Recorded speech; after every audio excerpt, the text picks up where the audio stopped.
अस्सलामुअलैकुम। मुझे फसी ख़ान कहते हैं और आप देख रहे हैं यूट्यूब चैनल फसी दुबई। आप सब लोगों को अपने चैनल पे एक नई वीडियो के साथ वेलकम करता हूँ। ओके, मुझे बेसिकली वीडियो बनानी नहीं थी, बट आज एक कॉल आई किसी भाई का। रिसेंटली 30 मार्च को पासपोर्ट पे स्टैंप लगी है। कोशिश करूँगा यहाँ पे जो मैं बातें करता जो यहाँ पे आप लोगों को नज़र आती रहे।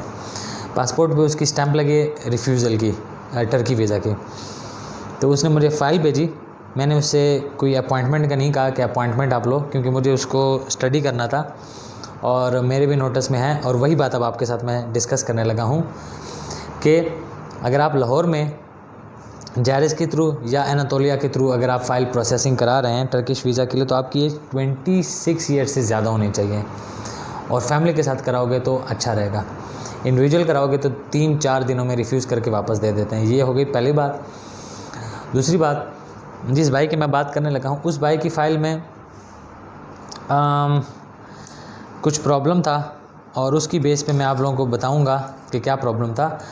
और उससे पहले एक भाई ने कल कमेंट किया मेरा वो टर्की का जो व्लॉग है उसके बाद, उसके नीचे कि ओह एनातोलिया वाले के पास जाओ, वो फ्री में फ़ाइल बना के देते हैं, तुम इतने ज़्यादा पैसे ले रहे हो, तुम इतना कौन सा कर रहे हो।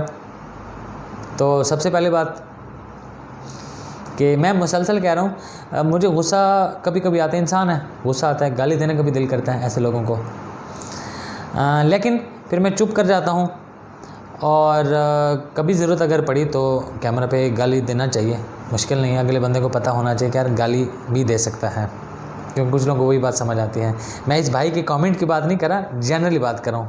जो लोग आजकल मार्केट में अपना धंधा गर्म करने के चक्कर में हैं, किसी को बारे में भी मुँह उठा के बात कर देते हैं और उसकी पर्सनल चीज़ों पे बात करते हैं। मतलब अगर उसकी शक्ल किसी से मिलती है, उसको जानवर से, तुमने कोई ठेका लिया हुआ है अगले बंदों को बताने का कि यार तुमने क्या करना है क्या नहीं करना। अपना बताओ पॉइंट ऑफ व्यू और साइड पे हो।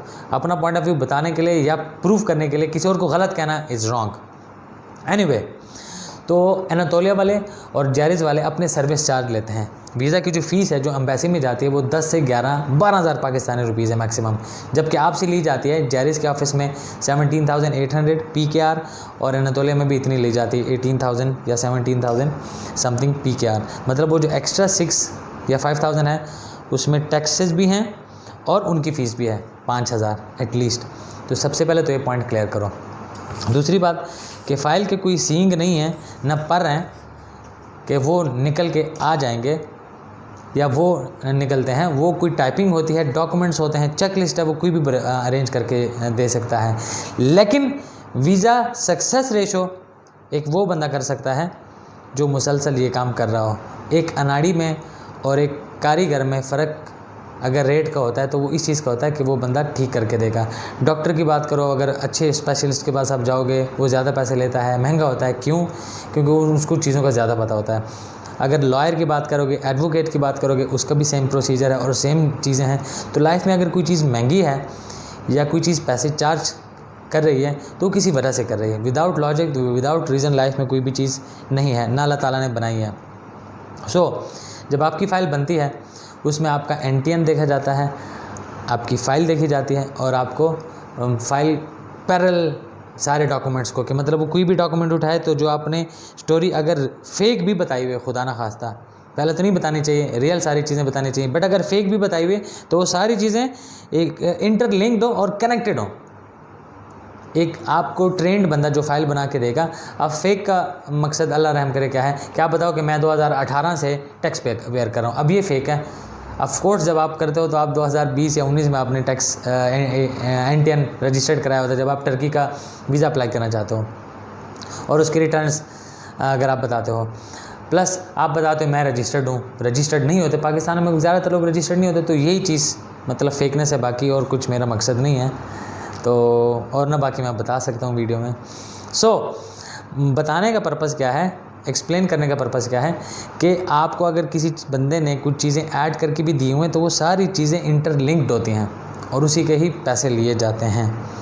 और वो प्रोसेस ज़्यादातर, मतलब कोई भी ऐसा नहीं कह सकता कि 100%, लेकिन उसमें आपकी फ़ाइल एक्सेप्टेंस की रेशियो 70, 80%, 90% तक हो सकती है, 99% हो सकती है, 100% कोई भी नहीं कह सकता, ठीक है। और जो डन बेस का काम करते हैं उनको भी पता होता है, क्योंकि उन्होंने भी खुद का पैसा प्लज करना होता है, उनको पता होता है कि हमारी फ़ाइल स्ट्रॉन्ग इंशाल्लाह होके एक्सेप्ट होके आएगी, तो इसलिए आपको आपकी बेस पे पैसा लगाते हैं, जुआ खेलते हैं और आपसे पैसे कमाते हैं। तो ये कुछ डिटेल थी, और यहाँ पे साथ साथ में आप लोगों ने उसकी कुछ चीज़ें भी देखी। बाकी उन चीज़ों में प्रॉब्लम क्या है कि उसने कुछ एक्स्ट्रा डॉक्यूमेंट्स लगाए, और जो डॉक्यूमेंट्स लगाए NTN का और जो उसका रिक्वेस्ट लेटर था उसमें चीज़ों की जो रजिस्ट्रेशन डेट्स थी उनमें फ़र्क आ रहा था। रिक्वेस्ट लेटर में उसने 2018 लिखा हुआ था और NTN में वो रजिस्टर्ड है 2021 में, वो भी मार्च में, वो भी 19 में, वीज़ा अप्लाई करने से 4 दिन पहले का वो रजिस्टर्ड है। तो प्लस उसका FRC में उसके साथ मदर थी, फादर उसके एक्सपायर्ड हो चुके हैं, तो और प्लस उसकी एज आई गेस कितनी है, 23-24 ईयर्स है, और ओनली मदर। तो अगर वो मदर के साथ करता, मेरे हिसाब से, मेरे एक्सपीरियंस के हिसाब से, तो ज़्यादा सक्सेसफुल रहता। और बाकी भी उसकी फ़ाइल में काफ़ी सारी मिस्टेक्स थी।